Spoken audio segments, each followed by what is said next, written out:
Dios les bendiga, esperamos en Dios que se encuentren muy bien. Hoy estamos en Marcos capítulo 5. Al inicio de este capítulo vemos cómo Jesús tiene un encuentro con un endemoniado. Mateo nos relata que eran 2 los endemoniados y Marcos menciona solo a uno de estos hombres, quien fue probablemente el más relevante de los 2. Los sepulcros eran un lugar habitual de morada para los dementes de la época. Eran cámaras de entierro excavadas en laderas de roca a las afueras del pueblo. Espíritus como estos son en sí mismos sucios, impuros y causan mucho daño a quienes poseían. En el texto griego aparecen numerosas formas negativas como nadie podía atarle, para enfatizar la fuerza del hombre endemoniado. Dando voces describe el continuo grito no meramente terrenal. Las piedras probablemente eran rocas hechas de pedernal con bordes afilados y dentados. Dios Altísimo es un título antiguo usado tanto por los judíos como por los gentiles para identificar al único viviente y verdadero Dios de Israel, distinguiéndose de los falsos dioses. Jesús pregunta al endemoniado cómo se llama para evidenciar la realidad y complejidad de este caso. Legión, un término latino común para judíos y griegos que definía una unidad militar romana de 6,000 soldados. Semejante nombre revela que el hombre era controlado por un enorme número de espíritus malvados, una verdad reiterada por la expresión porque somos muchos. Los habitantes de la región se asustaron y resistieron contra Jesús por lo que había sucedido, ya que Jesús expulsa a los demonios a un hato de cerdos y después estos se van a un despeñadero. Ahora en el versículo 22 encontramos a Jairo, un principal de la sinagoga, que estaba por encima de los ancianos de las sinagogas locales. Aquellos grupos de ancianos constituidos por oficiales laicos estaban a cargo del arreglo de los servicios y supervisión de los asuntos de las demás sinagogas. Este hombre tenía a su hija que estaba muriendo y quería que Jesús fuera a sanarla. En el transcurso, una mujer con flujo de sangre, una hemorragia interna, quizá producto de un temor u otra enfermedad, toca el borde del manto de Jesús y después de 12 años queda sana. La fe de la mujer en el poder de curación de Jesús era tan grande que creyó que incluso el contacto indirecto con él por medio de su manto sería suficiente para curarla.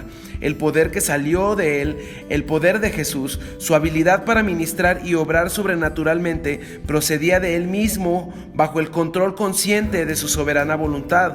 Esto nos hace saber que al preguntar Jesús quién lo había tocado, era para que la mujer diera testimonio de lo que había sucedido.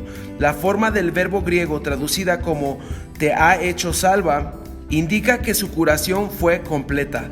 Esta es la misma palabra griega utilizada normalmente en el Nuevo Testamento para referirse a la salvación del pecado, lo cual sugiere también que la fe de la mujer le dio salvación espiritual. Volviendo a Jairo, que por cierto estaba esperando a Jesús para que terminara de hablar con esta mujer de flujo de sangre, vienen a él y le dan la noticia que su hija ya había muerto.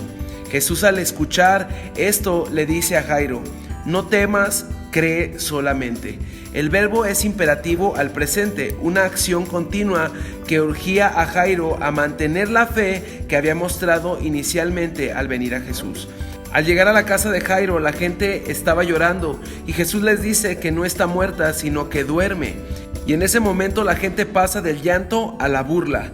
Jesús saca a todos, menos a Pedro, Jacobo, Juan y los padres de la niña. Esta es la primera vez que Marcos da una posición especial a estos 3 discípulos. Las escrituras no explican por qué razón algunas veces se les permitió a estos 3 hombres presenciar cosas que a los demás discípulos no. Finalmente Jesús resucita a la hija de Jairo, que viene a ser un mayor milagro que solo ser sanada de una enfermedad, mostrando así la autoridad suprema de Dios. Muy bien, terminamos el capítulo 5. Ahora unas preguntas para poner a prueba nuestra atención consciente. Número 1. ¿De qué lugar era el endemoniado que Jesús sanó? Número 2. ¿Cómo cuántos cerdos eran los que se fueron al despeñadero aquel día? Número 3. ¿Cuánto tiempo tenía ya la mujer de flujo de sangre con esa enfermedad? Número 4. ¿Cuántos años tenía la niña de Jairo? Número 5. ¿Cuáles 3 discípulos se llevó Jesús para presenciar la resurrección de la hija de Jairo? Y por último, ¿cómo viste la naturaleza de Dios reflejada en este capítulo? Yo lo vi como el Dios de toda autoridad y gobierno sobre lo natural y lo sobrenatural. Oremos. Padre, tú eres fiel y bueno, nunca cambias. Muestra tu amor y poder más y más sobre nosotros. Enséñanos a depender solo de ti, que tú seas nuestro fundamento, nuestro todo, en el nombre de Jesús. Amén, amén. Eso es todo por hoy. Nos vemos el día de mañana. Hasta luego.